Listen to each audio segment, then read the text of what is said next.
Hi guys, this is Jukes Michael. Welcome back to my channel. Today I'll be talking about episiotomy. I'll be sharing my experiences with my both pregnancies.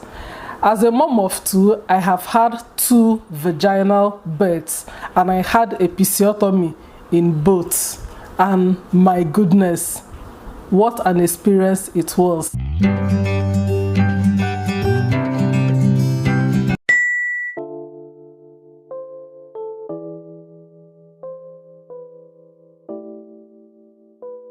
Do you know what it means to have a tear in your VJJ? Do you know what it means?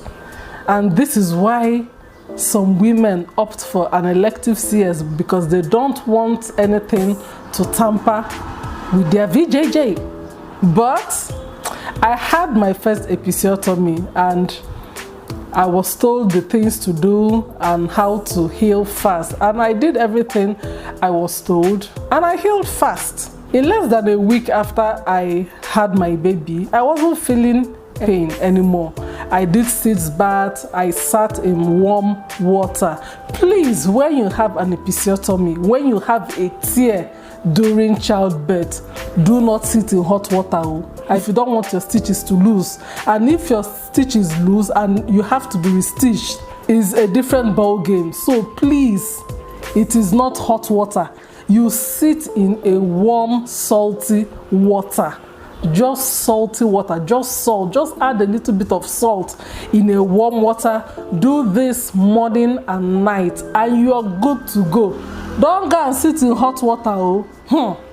I'm shouting, please don't sit in hot water when you have an episiotomy. It's going to worsen your situation, okay? I healed so fast and I just felt, oh, if this is what episiotomy is all about, then it's not so bad as people make it seem. But then when I had my second baby and I had another episiotomy, oh my God. I heard that for second-time pregnancies that usually some women do not have an episiotomy. I was hoping, I was wishing that I will not have a tear this time around because it's not my first baby. How wrong was I? I had a very bad tear. Do you know the irony of it all? The tear did not happen in my VJJ. As in, I could not even understand it. Do you know where to? Should I tell you where I had a tear with my second delivery? In my labia majora. That is where I had a tear. And I had when, yes, that place tore and the healing process was so long. So long. It was completely different from my first experience. My first experience, in about a week, I was okay. This one, 6 weeks and I was still not okay. I was constantly feeling sore. I was feeling very itchy and it was worse at night. I suffered though, honestly. As in, hey God. No, this one, the episiotomy took so much time to heal.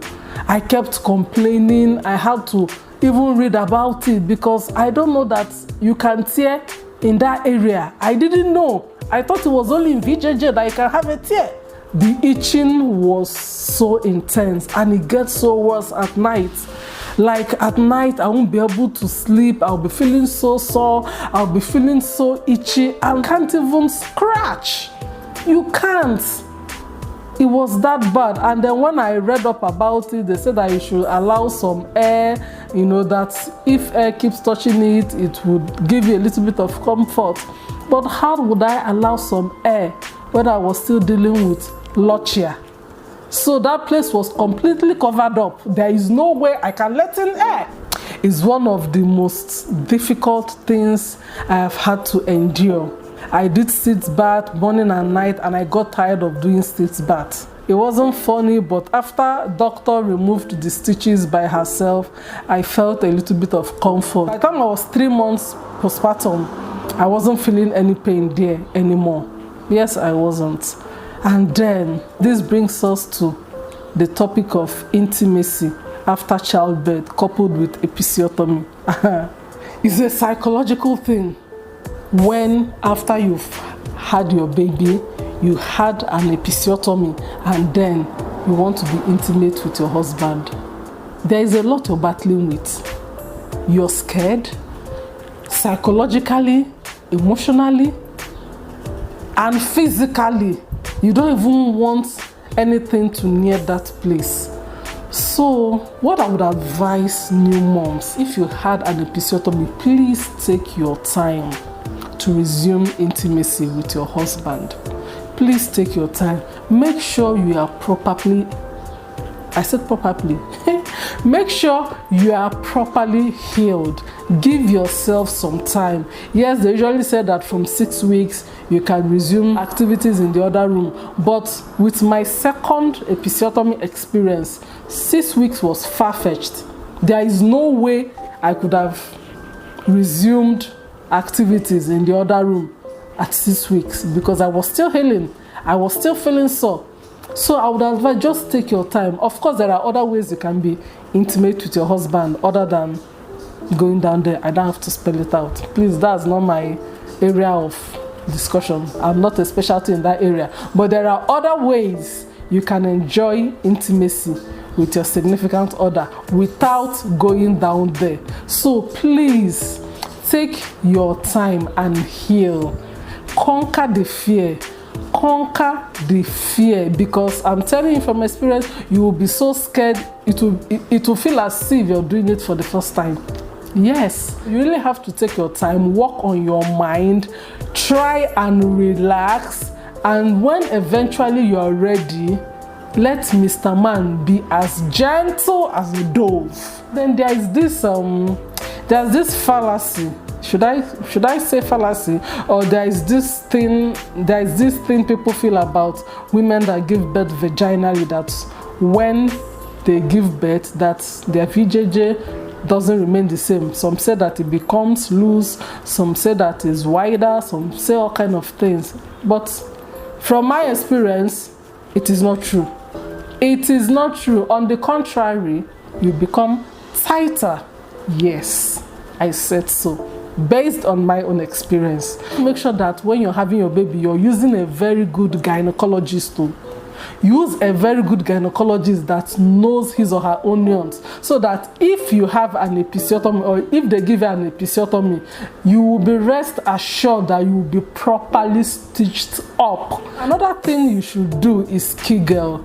Make sure you take your Kegel exercises seriously. This helps your pelvic walls. From when you're pregnant, do lots of Kegel exercises. You know what is Kegel? It's something you can do anywhere at any time, while standing, while sitting, while lying down, while cooking, while eating. It's such an easy exercise that doesn't require any special effort. Just try and take your Kegel exercises seriously. It is also going to help your vaginal walls in contracting after you have a vaginal birth. So, do you have something to share about this topic? Please drop it in the comment section. I would love to read your thoughts about this. Thank you for watching. Please subscribe. Please give this video a thumbs up. Please share with your loved ones. See you next time. Bye.